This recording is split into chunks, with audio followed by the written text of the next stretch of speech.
Listen up, narrative analysts. We need to talk about something that's been eating at me for weeks now.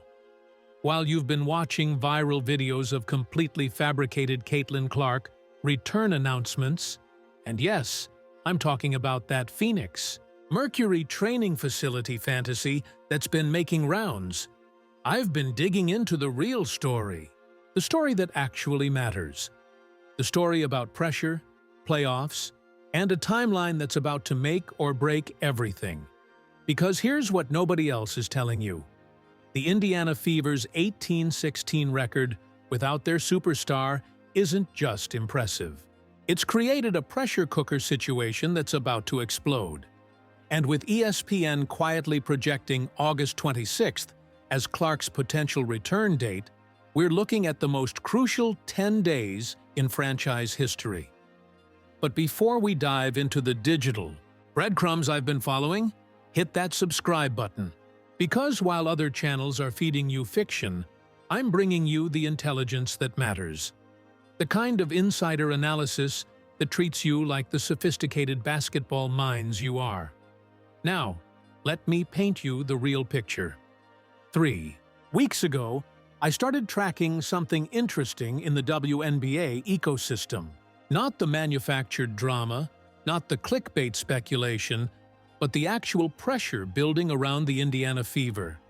And what I discovered will change how you see this entire Clark situation. First, let's address the elephant in the room. That viral video showing Sophie Cunningham and Lexie Hull reacting to Clark's return announcement in a Phoenix Mercury training facility? Complete fiction. And I mean complete. Here's how I know. I spent 3 days fact-checking this through every verified source I could access. ESPN, CBS Sports, USA Today, Fox Sports, Yahoo, 60-plus legitimate outlets covering Clark's injury. Zero mentions of any return announcement. Zero footage of any teammate reactions. But here's the kicker that proves it's fake. Sophie Cunningham plays for the Indiana Fever, not the Phoenix Mercury. The temperature of the online conversation tells a different story than these viral fabrications. When I filter through the noise, the signals point to something much more compelling than fictional team meetings. They point to mounting pressure that's very, very real. Okay, now let's get into the facts that matter. The Indiana Fever currently sit at 18-16, holding down a playoff position. That's not the shocking part. The shocking part is what this record reveals about the pressure cooker they're operating in. Breaking down the Clarkless numbers, 10-10 in games she's missed. That's exactly 500 basketball. Sounds mediocre until you realize what it means. They've been treading water, staying alive, keeping the dream breathing. But treading water only works for so long. Sophie Cunningham has been averaging 8.9 points as a starter during Clark's absence. Lexie Hull is contributing 6 points and 4 rebounds in her expanded role. These aren't spectacular numbers, but they're precisely what you need to survive. The question is surviving enough when August 26th is circled on every calendar in Indiana? The digital breadcrumbs I've been following suggest the answer is absolutely not. Here's where it gets interesting. ESPN projects Clark's potential return for August 26th against the Seattle Storm. That's not speculation.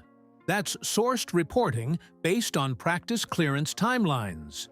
But what they won't tell you is why this date creates a pressure point unlike anything we've seen in recent WNBA history. The playoff picture is tighter than a drum. Every game matters. Every possession matters. And the Fever know that while 18-16 keeps them alive, it doesn't guarantee anything. They need Clark back not just to play, but to play at the level that transforms them from playoff hopefuls to championship contenders. Reading the signals from team sources, the anxiety is palpable. Because here's the brutal math. Without Clark, they're a power 6.4 net rating team. With her, they jump to what would rank as the third best offense in the entire WNBA. That's not just a difference. That's the difference between hoping for a playoff spot and genuinely believing you can win it all. Now, about those teammate relationships everyone's manufacturing content about. Sophie Cunningham and Lexie Hull do have an authentic connection. They call each other twins, coordinate outfits, share tanning jokes, and poolside content. Their social media interactions are genuine. Their on-court chemistry real. But here's what's fact and what's speculation. Their actual reactions to Clark's situation aren't being captured in viral videos because those viral videos are complete fabrications. The real story is in how they've stepped up during her absence, how they've shouldered additional responsibility, and how they're managing the pressure of keeping playoff hopes alive. Official sources won't tell you this, but if you follow the digital breadcrumbs, a different picture emerges. These two have been carrying emotional and tactical weight that goes far beyond their statistical contributions. They're not just playing basketball, they're buying time, keeping hope alive, maintaining belief that this season can still be special. But the story doesn't end there, because what we're really talking about isn't just Clark's return. It's the closing of a championship window. The Fever have built something special this season, but championship windows in professional sports are fragile things. They open unexpectedly and close without warning.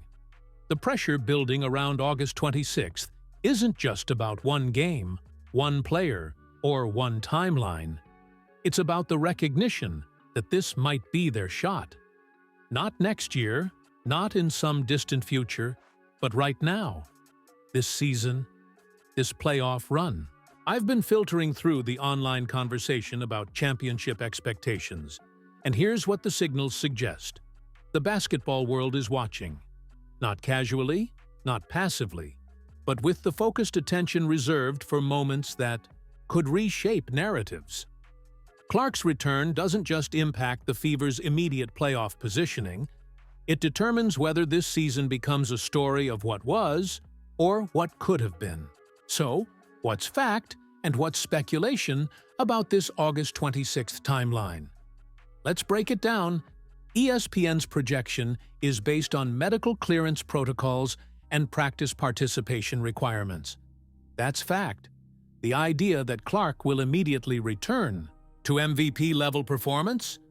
That's where we enter speculation territory. But here's what the temperature of insider conversations suggests. The pressure isn't just on Clark to return, it's on her to return at a level that justifies the championship expectations this team has built. Because 18-16 with hopes is very different from 18-16 with a superstar who's still finding her rhythm. The competitive landscape they're returning to has shifted during her absence. Teams have adjusted, game plans have evolved, and the playoff race has tightened. Clark isn't just returning to basketball. She's returning to a chess match that's been playing out without her. Official sources won't tell you this, but if you follow the digital breadcrumbs, the internal pressure is unlike anything the organization has experienced. This isn't just about making the playoffs. This is about validating the entire franchise trajectory. The Fever have invested everything in building around Clark's talent. The coaching staff, the supporting cast, the organizational culture, everything has been constructed with championship expectations. August 26th represents more than a return date. It represents a moment of truth. That brings us to the inevitable question. What happens if the return doesn't go according to plan? What if the timeline shifts? What if the pressure proves too much? These aren't questions anyone wants to ask, but they're questions that are keeping people awake at night in Indianapolis. Reading the signals from the broader WNBA conversation, there's something else at play here. Clark's situation has become symbolic of larger questions about superstar impact, injury management, and championship timelines.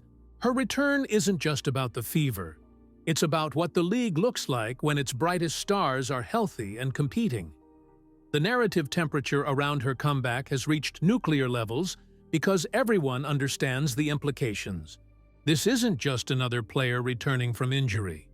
This is a generational talent returning to a team that's been keeping championship dreams alive in her absence. But here's what they missed in all those fictional reaction videos. The real pressure isn't on Clark alone. It's on the entire ecosystem that's been built around her success. Sophie Cunningham and Lexie Hull haven't just been playing basketball, they've been protecting a dream. Connecting the dots between ESPN's timeline, the playoff picture, and the mounting pressure. August 26th emerges as more than just a potential return date. It's a fulcrum point for the entire franchise. The Storm game represents the beginning of a final evaluation period, not just for Clark's health, not just for her performance, but for whether this collection of talent can transform potential into reality when it matters most. I've been tracking the narrative patterns around superstar returns, and this situation fits a specific profile. The expectations are championship level, the timeline is compressed, and the pressure is unlike anything we typically see in August basketball. But here's the angle nobody's covering, the perspective that other channels won't provide. This pressure isn't necessarily a bad thing. Championship teams are forged in exactly these kinds of pressure cooker situations. The Fever's ability to maintain playoff positioning without Clark hasn't just kept their season alive. It's proven they have the depth and resilience required for postseason success. When Clark returns, she's not rejoining a team that's been limping along. She's rejoining a team that's learned how to win without her, that's discovered internal resources they didn't know they possessed. That changes the dynamic entirely. Instead of carrying the full weight of championship expectations, Clark returns to a situation where the pressure is distributed, where the burden is shared, where the possibility of something special has been preserved by teammates who refuse to let the dream die. So what's the reality behind all the speculation and fabricated content? The reality is that August 26th represents the beginning of a championship evaluation period, not the end. Clark's return, whenever it happens, marks the start of discovering whether this team can fulfill the potential that's been building all season. The pressure that's been mounting isn't just about making the playoffs, it's about the recognition. The championship windows are rare, that this combination of talent and opportunity might not come again, that the basketball gods don't often provide second chances. But the story doesn't end there. Because pressure creates diamonds, and what I'm seeing in the signals suggests this Fever team might be ready for transformation. That brings us to the inevitable question: what happens next? If August 26th proves to be the beginning of Clark's return timeline, how does the basketball world change? How do championship expectations shift? How does the entire WNBA landscape adjust to having its brightest star back at full strength? The temperature of conversations I'm tracking suggests we're about to find out. Not through fictional reaction, videos, or manufactured drama, but through the kind of basketball that defines careers and creates legends.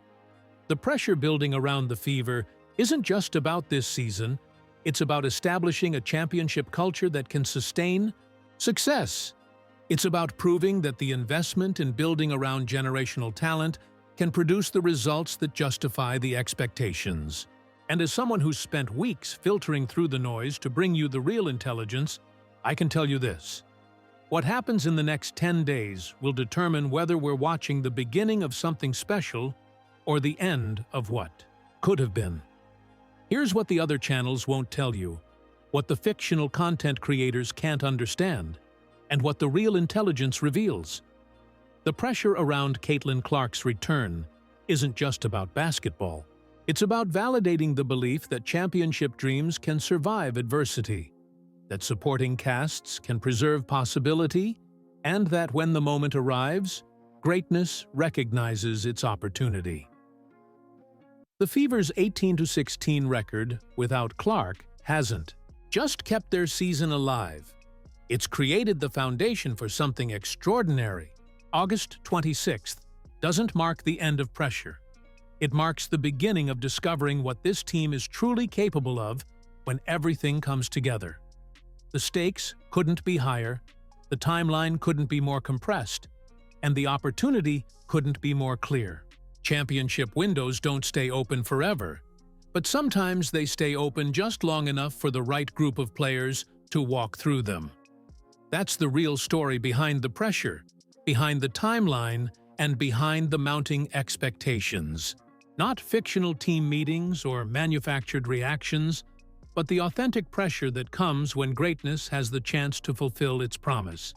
This is Jax Riley, connecting the dots others miss. And I'll see you in the next deep dive into the stories behind the stories.